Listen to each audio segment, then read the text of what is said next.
Very, very, very, very important island in the Pan-African struggle. Haiti brings pride to Africans who know history. In 1803, Haiti was the most democratic country in the world. It was the only country in the world that did not allow slavery on its borders. The only country in the world in 1803. Once you properly understand this history, because you know these capitalist pigs have such a way of making it appear as if we've never done anything as Africans. We don't know democracy. We don't know democracy. In 1803, Africans gave the freest world, the freest nation to the entire world. The only country in the world that did not allow slavery was Haiti. And not only did not allow it, but the only country in the world that put its natural resources towards fighting against any oppression was Haiti. Simon Bolivar, who liberated South America, anyone who knows the history knows it was Haiti that gave him the money, outfitted him with ships to start the struggle.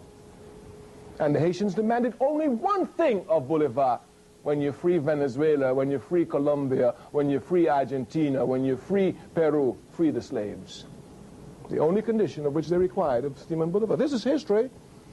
You can't hide the truth, and if you know your history, you look for history, you will find it. You can imagine the threat that that Haiti imposed upon America since 1803. There was nothing that American imperialism. One other thing I must tell you. From this period, 1803, Haiti fought every major European power, the Americans, the French, the Spanish, the Germans, the Portuguese, all of them, trying to bring Haiti down, and not one of them could make Haiti renege on her democratic principles. On that country, there would never be on that territory a slave. Every man, every woman was free. You just make it to Haiti and you're free, no slavery. Everywhere else there was slavery, everywhere else.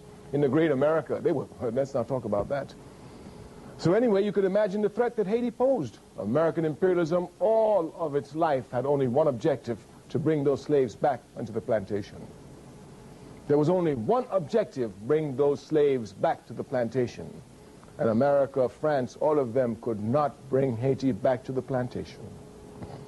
Even after slavery was made illegal throughout the Western Hemisphere and was even abandoned and emancipation proclamations were read everywhere, Haiti continued to be the guiding inspiration for Africans throughout the Western Hemisphere.